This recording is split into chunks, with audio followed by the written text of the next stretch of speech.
Welcome to the Savvy Property Investors Podcast, a weekly show that delivers the best hard-hitting property industry news, business advice, and talks that will get you ascending in the real estate industry. Now, here's your host, the amazing award-winning property and business coach, best-selling author, and serial entrepreneur, Miss Sapphire Gray.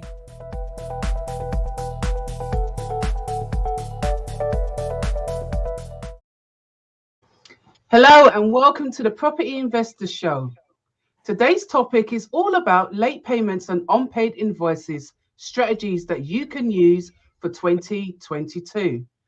Our guest today is Clayton Coke from PRMS Limited.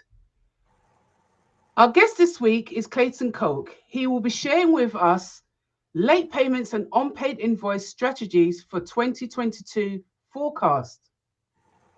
Clayton Coke is the founder and managing director of PRMS Limited, a late payment management company based in the City of London, which specialises in ethical debt recovery and business debt prevention. Clayton trained as a legal executive and mediator and has worked in private practice, local authority and central government, as well as in-house lawyering.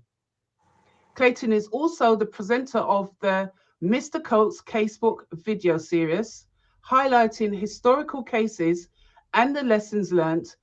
And also he does the Cashflow Show podcast, where they talk to business owners or entrepreneurs and hear the tales or origins of their business, their successes, and also their failures and their future endeavors. Clayton offers education through his retelling of experiences as a lawyer, founder and executive, but much more than that. His business identifies the blind spots where businesses could be caught out by debt, unpaid invoices, financially struggles ahead of its time before the financial crash. His business offers a more ethical way to view and handle business debt. Thanks again, Clayton, for joining us. I am Sapphire Gray, your host, so let's get started. Clayton, thank you, and how are you doing? I'm doing really well, and thank you very much for inviting me to be a part of the Savvy Property Investors Show. Brilliant. I'm loving you being here. So let's just dive right in. What would you say is the current climate for late payments and unpaid invoices? Well, the easiest way to put it is depending on who you believe and depending on what you read, that there are between 50 to 70 billion pounds owed to SMEs. Wow. SMEs make up something like 99.6 or 99.3, again, figures vary, of the businesses in the UK. Now, people think that the UK businesses, it's all about big businesses, that KPMG, Ernst & Young, Marks and Spencers. But really, it's Napoleon, the Emperor of France, once described Britain as a nation of shopkeepers. Now, if he fast forward it now, he said, Britain is a nation. Macron will probably say, is he British? They are a nation of SMEs. That's what he would probably describe it as, because that's what we are. Effectively, most, and forget my bad French accent. No worries. The problem is that we are a nation of SMEs. SMEs, if you wanted to use the street term, run things. Yeah. That's basically, they are controlling everything. That's where the money moves in the UK. They don't get the respect that they deserve, but that's where the money moves. Yeah, so, I've always said that as well. Yeah, SMEs are the hub of any economy. It is the hub. It's the driving force behind any economy, really. Most definitely. So that's between 50 to 70 billion. That's what you're looking at in terms of late payments. And how long they take, it can sort of take, 30, 60 days, sometimes 90 days in order to get paid. So businesses have to really factor that. And that obviously those figures have changed during COVID. Thank you for that. So what are some effective strategies for protecting your business from unpaid invoice then, would you suggest? Well, for most businesses, they're unlikely to have bad debt or massive amounts of bad debt. The problem with most people in terms of late payments is almost to a point of you have maybe one, two, three clients maybe that either don't pay at all, or or don't pay constantly. They Mhm. are constantly the people that turn up late to parties all the time, and the people that turn up late to events all the time. These are the same people that pay you late. I'm not saying that they are this one and the same person, Yeah. but it's a similar style. So Mhm. that's the problem. So most people won't be affected by debt continuously, but Mhm. you will have one or two payers that will make your life difficult. If you have a smaller business, then the difficulty is that that person that owes you an invoice of 5,000 or 7,000 or whatever, especially if you're working as a solopreneur Mhm. or you have a very micro SME, that is your mortgage money. That's what you need to drive your business forward. That's Mhm. what helps your actual existence. So those are the things that you want to limit. Because I think Charlie Mullins, obviously, who's recently sold his business, was it for 150, 200 million or whatever it is in terms of pounds or dollars, said that the one thing that makes businesses crash is not getting paid. It's true. Very true. And businesses fell from a multitude of reasons, but Mhm. the main reason is it's a bad idea to start off with. Yeah. As remember, and I'm sure you would remember the cupcake boom. Did Yes. you remember meeting all those people telling you they were selling cupcakes? Yeah. And I once had a business mentor who said to me, he said, Clayton, when they say to me, oh, I'm selling cupcakes, the first thing I say to them is, how big is your oven? Mhm. Yeah, Because because it's all about competition, isn't it? And how many you can get out the door. correct. Yeah. And the problem is you then got situations like on people would advertise on Groupon, That, like you know that story. And for those people that don't know the story, somebody yeah. advertised on Groupon for literally almost giving away cupcakes, and basically couldn't meet the order because they people were going on to Yeah. Groupon when Groupon was a thing, and basically they were killing them. So Yeah. they were just churning out cupcakes like crazy. Yeah. Now you meet people, nobody's selling cupcakes anymore. Mhm. It's not It's true. everybody's gone vegan or they've become sugar phobic or whatever. Mhm. It's because it wasn't a realistic business opportunity. So a bad business idea, or an inability to get clients, or Mhm. usually non-payment is usually what kills that business.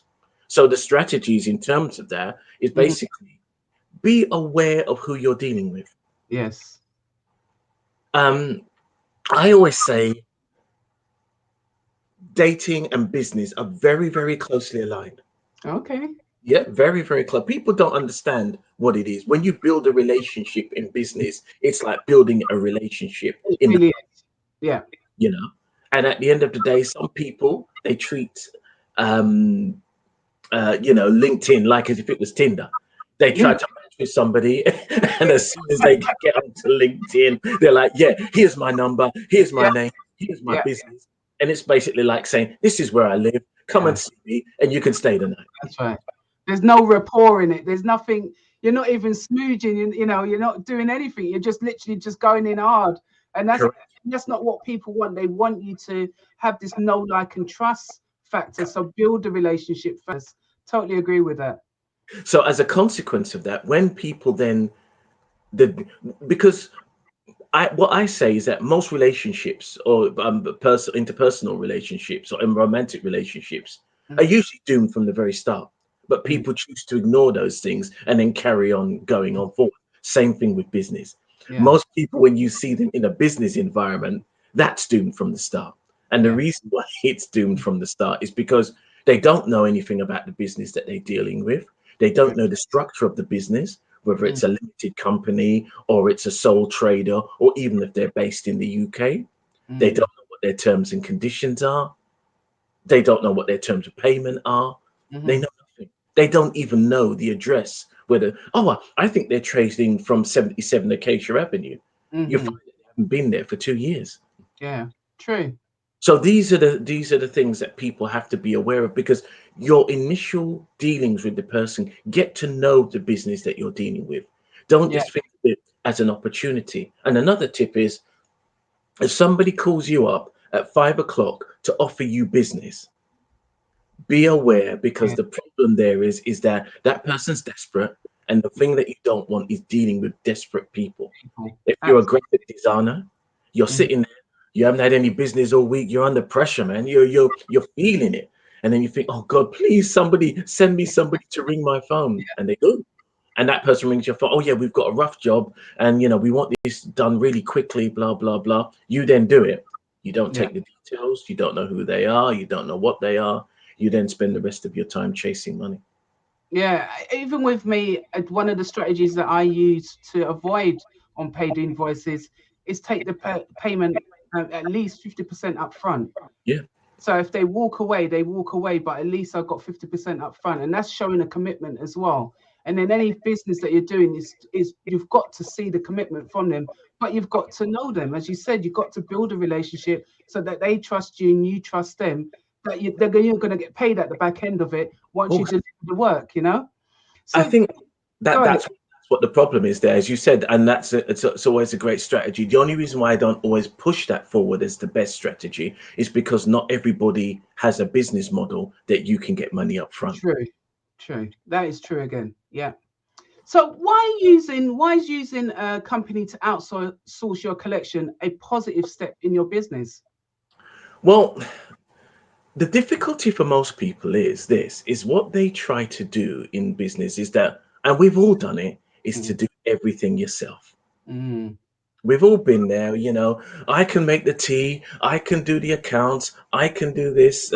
By the end of the day, you've got more gray hair than President Obama. Your hair just gradually gets grayer and grayer and grayer because you're spinning so many plates. It's like an episode of the Generation Game. So it's true. you'll never ever get to achieve anything. Yeah. So there are certain things that you can do yourself. If you want to have a hand at graphic design, great, not a problem. If you want to have a hand at, doing your own blogs, great. But when it comes to the money aspect of it, the money is what drives your business. And the fact is, let's not beat about the bush. Mm, Debt recovery, late payment management, all of this stuff, chasing unpaid invoice is very, very, very time consuming. mm, Because people ask what they pay for. You're paying for time. mm. Because the fact is, if you have half a day as a solopreneur, an SME, whoever you are, you can spend a lot doing during that half day. If you apply yourself and you stay away from cat videos and all that kind of thing, you can actually apply and do a lot of stuff. But if you're spending half days every other day chasing somebody that doesn't pay you, oh, he's not in the office. Oh, he's Yeah. gone away. Oh, he's Yeah. under the desk. He's not here. He doesn't work here anymore. By the time you've done all of that, you could end up spending days and days and days. True. In that time, you could have gone to X amount of networking meetings, met X amount of people who will pay you, Yeah. found yourself in a position to actually grow your business. So Yeah. people sometimes use a false economy.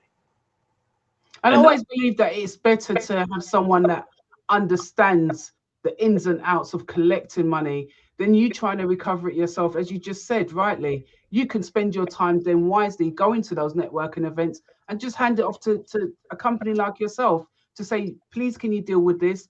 You're dealing with that. That's what you do on a day-to-day basis. So I can then get on with my daily work or whatever I want to do because I know I've handed that over, which I think is a brilliant, to have somebody on board that's able to do that for you. So you're not wasting time because your time is actually money as well. of course, but the thing is, I think for people, what they need to embrace is that since Amazon have come into the picture, the idea of waiting a day is almost too much for most It's people. true. It's Right. true. Now, when I was a dashing young blade, at the, you used to send off for something, right? Yeah. And it would say postage 28 days. Yes. Yeah. Now, if I say that to my nephews now, they say, Uncle Clayton, No way. nobody's going to wait 28 days for something, for a book or for a record or whatever. But you did, Mm, because that was a choice that was open to you. So the situation changed, life changed, and we all then embraced it. mm, People who basically wouldn't use Amazon Fresh or whatever, who get vegetables delivered to their house or whatever, what are they doing now? 21st century. Yeah, Amazon, call me, not even call me, just on the phone, doing all of this like the cat, just flipping away like crazy. And all they're doing is basically accelerating the process. I'm saying the same thing for late payments. Why are you sitting there, getting up in the morning, angry with yourself from the night before because you didn't deal with it? Then getting up and going through it, looking at your bank account, realizing that there's a whole heap of money going out and there's no money coming in. That's right. Is you haven't got time to chase these people because you've actually got work to do that is going to pay out at some point.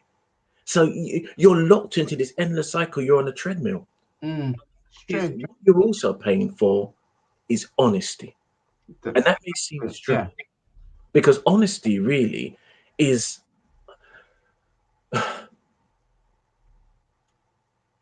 it's about being brutal. Yes. I'm proof that, I believe I've got 3 levels of diplomacy. The British level of diplomacy is, well, I don't really want to tell you the truth and I'm not going to. Yeah.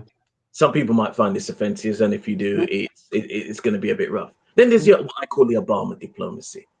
I'm going to tell you the truth, but I'm going to tell you in such a way that it looks and feels palatable. You can live with this. But I've got what I call my Jamaican diplomacy. So that's and Jamaican diplomacy is, it is what it is. You better get used to it. It's a reality check. I love that. Yeah. Because to me, when I used to work in local authority, I used to have what's called the Clayton Coke reality slap. When I had to basically say to you, this is what is going to happen to you. This is what your future is. And the problem is that a lot of people, our work is very similar in some aspects to solicitors. Solicitors are in a really unfortunate position because they're charging out at £200, £300 an hour. And when you charge out at that rate, you need to be doing something for money. So if anybody's ever been divorced in the audience, they'll realize that at the end of the day, that's one of the worst things that you can do, especially if you've got a grudge. Yeah. Because if you've got a grudge in there, the more you've got a grudge against your soon-to-be former partner, the more that bill goes up and up and up and up and up. And every time you complain, the solicitor's going, okay, if I must. Yes. True. Charges you, ka-ching, ka-ching. And to get rid of the person that was giving you aggro has cost you so much money that at the end of the day, that it would have just been better up to just get up and just disappear. True. And that's the same principle. So therefore, we say to people at the end of the day, what you're paying for is the experience of somebody saying to you, don't do it. Don't. I've said to people, buy yourself a handbag. Yeah. Don't waste time on this nonsense, because you're going to have that handbag, and when you go out, you're going to feel good. But it's all you're going to do is invest money in a court case, which you are not necessarily going to guarantee winning. And what you do guarantee getting is not going to be the same value as when you started. I hear that. So what explanations do you get about unpaid invoices? What do people really say? Well, unpaid invoices go in, there is a pattern. You're talking to the person, and this is what your audience and your need to realize is that you're talking to the person, everything's hunky-dory. You've done the work, nothing wrong with the work at all.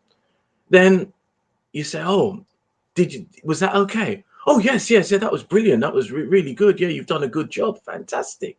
Then it's like, oh, I haven't noticed that our invoice hasn't been paid yet. And that's when the fun and games start. Because then it's like, oh, it's not our payment run at the moment. Our payment run's not till next week. Which really the answer to that is that mean if does everybody have to wait until next week in order to get paid? Then it's the guy that signs the check, or the lady that signs the check, or the individual that signs the checks is not around. Yeah. So that means the business is going to collapse if that person. What if they win the lottery or drop dead? What happens?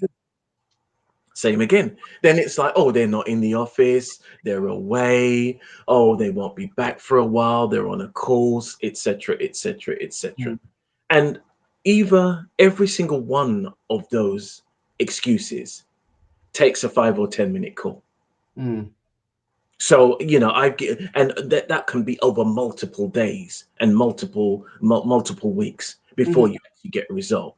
you might then basically see the person on the street and then they disappear and then you can't find them again. You'll find that the office that you think that they're located in, that hasn't been used for how many weeks or months. And the fact is, the person that you think you're dealing with, it's a complete sham company. Yeah. Everything is completely fake. And I've had that in a recent case where my clients did take half, because when I used to deal with them many years ago, they've been a client for many years. They didn't used to take any money up front. And I said to him, why do you keep doing that? That you use materials because they're a telecommunications company. Get the money for the materials. So even if you get a hit on the job personally, at least by getting the money for the materials, what will then happen to you? You will then be in a position at least to get more credit from your suppliers in order to get genuine business. True. Yeah, I agree with that. Can you outline some of the things that businesses can do to minimize unpaid invoices? Make sure that your terms of business are clear. Simple as that. What's one of the first things. All bad business starts with a bad contract. Yeah, true. That's just my personal opinion. That all bad business starts with a bad contract. So if your terms are 30 days, but you're dealing with, say, Sainsbury's, and they were charging you 120 days, or their payment terms 120 days, there's going to be a big wait for somebody. And that's probably going to mean you, because you're locked into that relationship with Sainsbury's, because you want to say, I've got Sainsbury's as a supplier, or as a client. I'm supplying to Sainsbury's. Oh, look at me, this is great, fantastic. But not realizing that at the end of the day, when the other person, the other greengrocer down the road pays you in 30 days, these guys are not going to pay you until literally 4 months later after you've done it. Absolutely. I mean, if you do, for example, when people do credit checks, they always use Tesco as an example. They hate me for this, but that's showbiz. But Tesco don't pay, from the last time I saw a credit check, which was last year, they didn't pay anybody under £1,000 within the 30-day period. Wow. I don't know if that's changed, but that's what I saw. That's so ridiculous. Under £1,000, it was like, yeah, whatever. You can wait. Oh, that's not fair. Of course, it's not. If you are a small business, that it's really going to have an impact on your cash flow. Of course. And that's what it is. So those are the terms are the most important thing. The second is the relationship that you have. Know the person who's paying the bills. True. That helps you, because obviously you are then in a position to then hopefully build up a relationship. Now, I'm not saying that will save you, but it will assist you. Number 3, also be aware of your own cash flow, aware of what's not being paid, aware of what's not being dealt with. So at least you can address it, because a lot of people just don't address the problems that they're experiencing. Also as well, another big problem that people have is that they tend to have a tendency not to deal with complaints. Yes. Sometimes we as a business have to go in and literally solve the complaint. The complaint says, I wanted 100,000 widgets. I only got, 90,000, or, just short of that. And we then have to say, okay, where's the bloody widgets? We'll take the widgets there so we can get the money. So you have to address complaints, address inaccuracies when they occur. And that's where your mediation comes in as well, because you're mediating between the person that's not being paid and the company that's to pay that invoice. So you're going to be that happy medium to really sort it out. And that's what sometimes people actually need.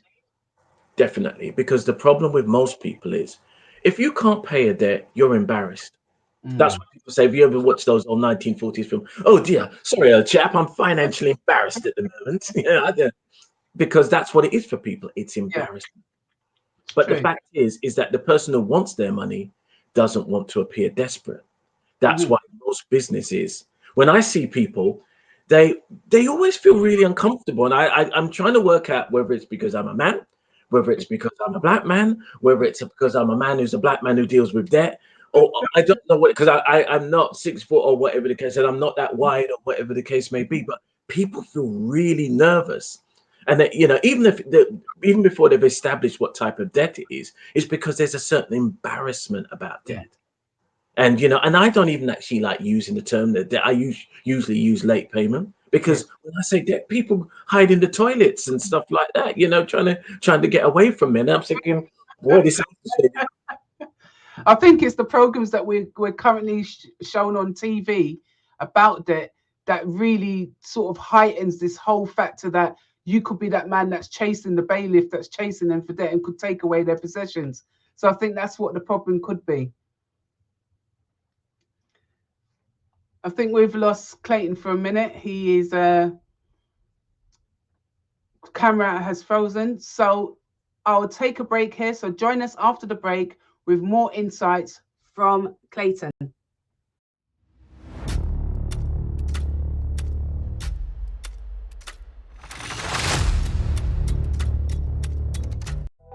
Like what you hear so far? Make sure you never miss a show by clicking the subscribe button below. Our podcast is only made possible by great listeners like you. Clayton, thank you so much for sharing with us in the first half of this really great insights into late payments and what the strategies are going forward for 2022. Please talk to us more about your stance on ethics when it comes to collections of late payments. Ethics, incredibly important. One of the things that we realized as a business and at the onset of creating the business was that people tend to purchase late payment services or debt collection or debt recovery services via nameless people. So they go onto the internet and they find somebody who the price looks right. Mm-hmm. And they effectively then contact that person and then try to then basically get them to do the work for them. Now, I felt that to a certain extent, I would be uncomfortable doing that. And I'm sure other people would be uncomfortable doing that. But I don't know whether people felt that they were not very photogenic or they weren't the type of people that wanted to put their faces out there. Mm-hmm. But I felt that as far as I was concerned, it was important to let people know that you're genuine, you're sincere, you're running an ethical business. And I spoke to a gentleman today. I mentioned in the pre-show that we were, I had gone to the Institute of Directors and I gave a gentleman my card. And the card says ethical debt recovery. And he then says, that's an oxymoron.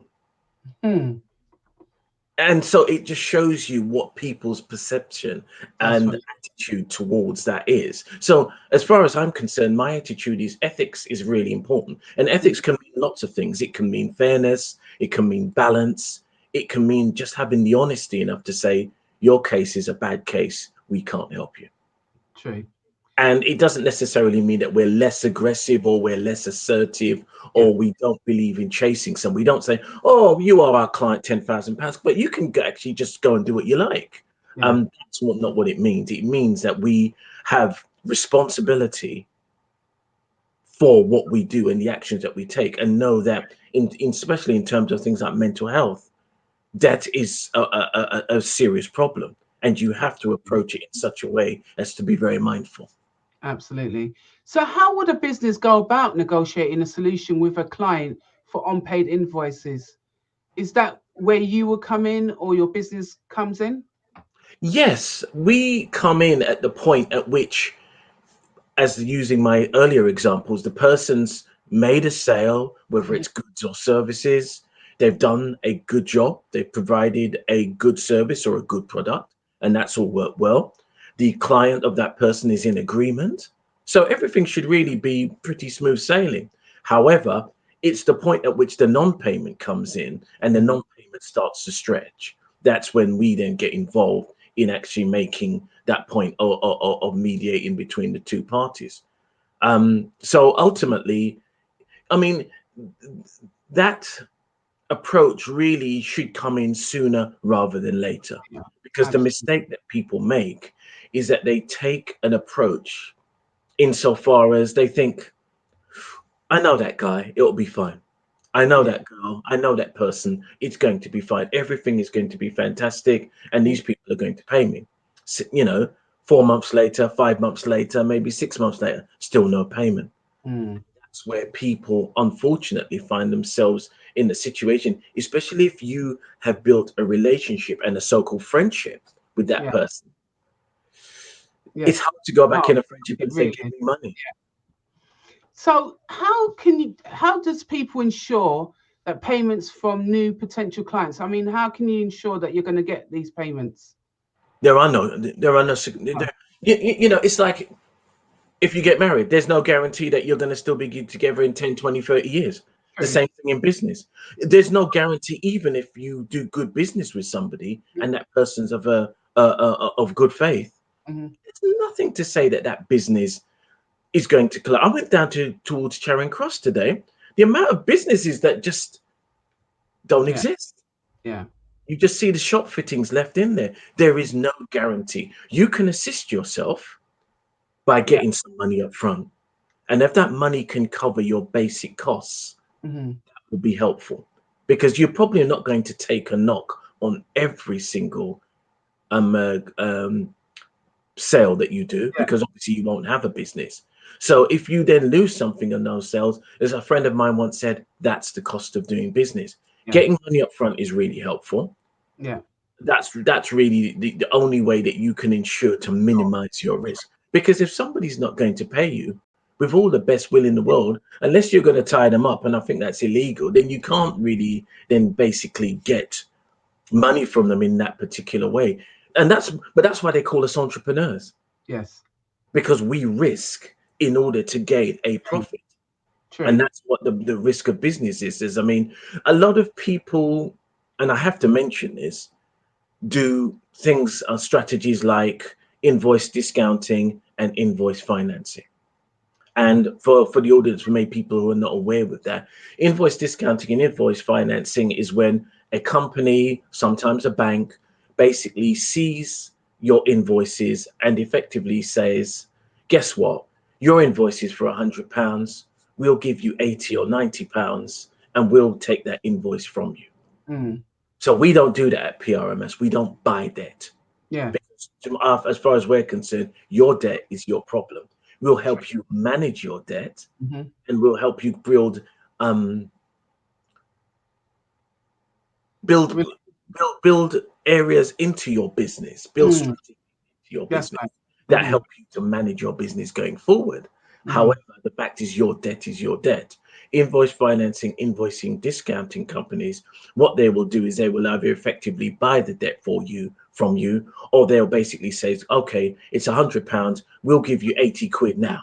Mhm. So you've got 80 quid to keep ticking over, and that's Yeah. fantastic. The problem with invoice discounting, invoice financing, and that nobody really talks about is it's like drugs, it's like crack. You Yeah. get hooked. Mhm. You know that every time you present an invoice to that company, the first thing that they're going to say is, oh, fair enough, you're good for the money, blah, Mhm. blah, blah, blah, not a problem.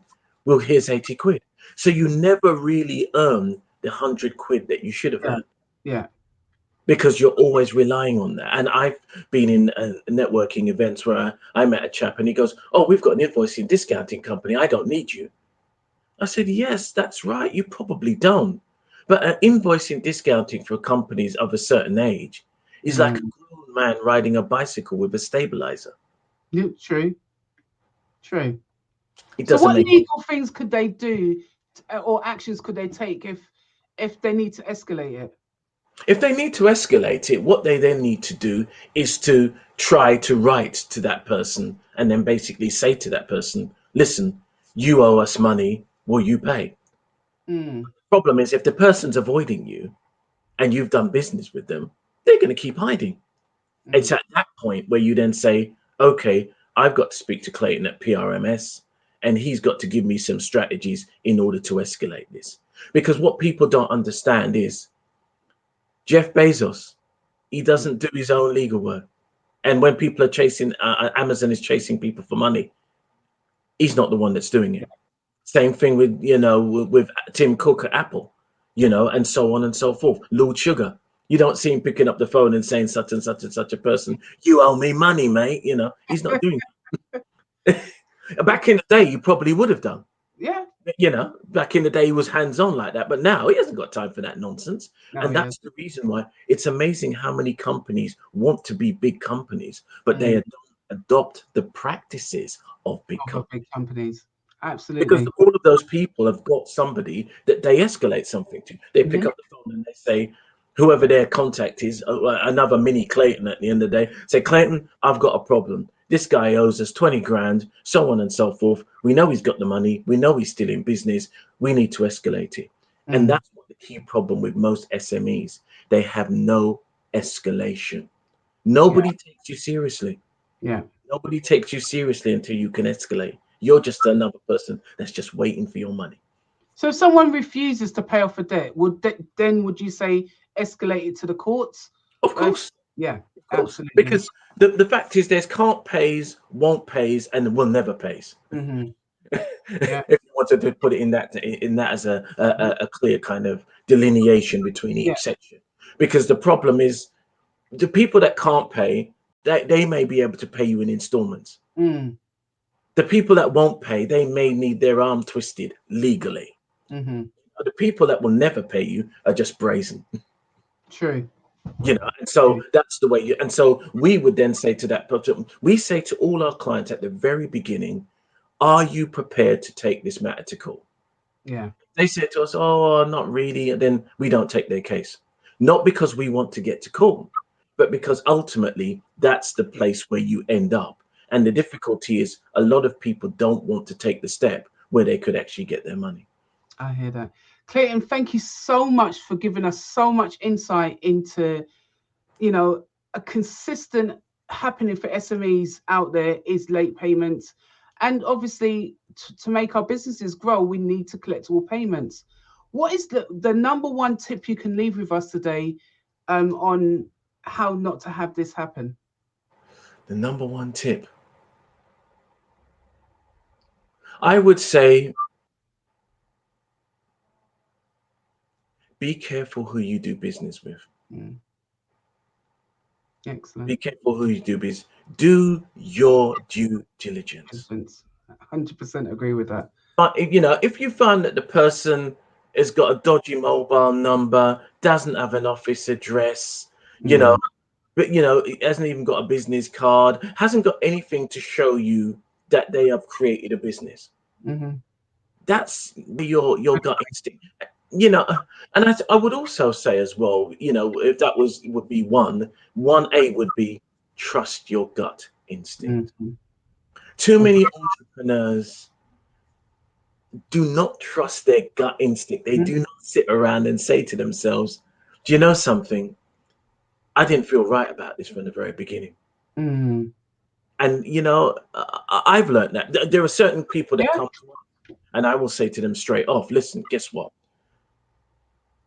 You know, if somebody starts haggling with you about price, and if somebody starts haggling with you about conditions, it's usually a red flag. Yeah. You know, my argument has always been the same. When you go into Marks and Spencer's, there's the big knickers and the thong knickers. They're usually the same price. Yeah. There's not that much in between them. Even there's a big gap cut out of one. So,